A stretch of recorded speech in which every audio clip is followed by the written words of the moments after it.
Good afternoon. Tell me, how do you view NATO? I think NATO is now more than ever important, since growingly we understand that the UN is growingly obsolete and incapable of handling issues that need urgent handling, and then there we see that NATO really almost always comes up with solutions that are, well, not really solutions, but it acts swiftly and quicker than the UN, and also it gives an example to other parts in the other countries, other regions, that they can do something that is close to NATO, something that will represent the countries of one particular nation, that will in the long term will facilitate dialogue between regions that wouldn't normally speak among each other, and that will have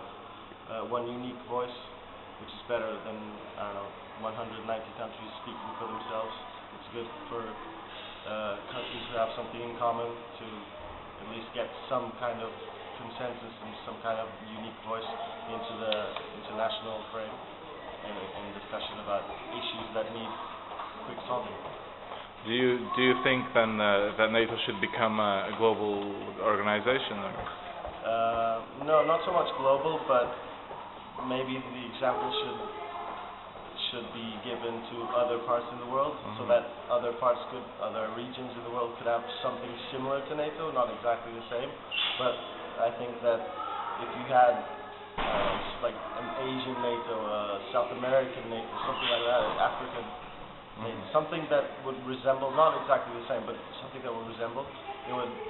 I think, improve the relations between those regions, and also would improve the fact that nobody would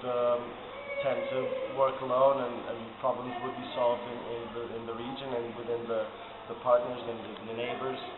So I mean that is always, I think, a good thing. Do you think that NATO, talking about out-of-area operations, do you think that there should be a limit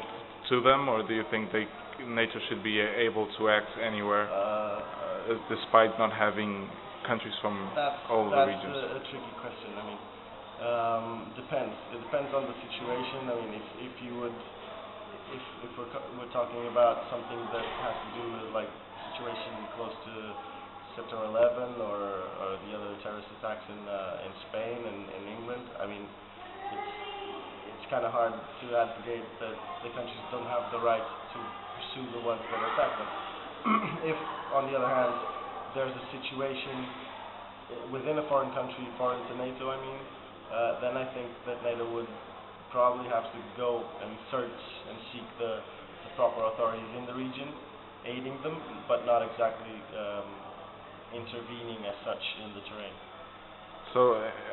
as an overall, do you think that NATO's transition from the Cold War era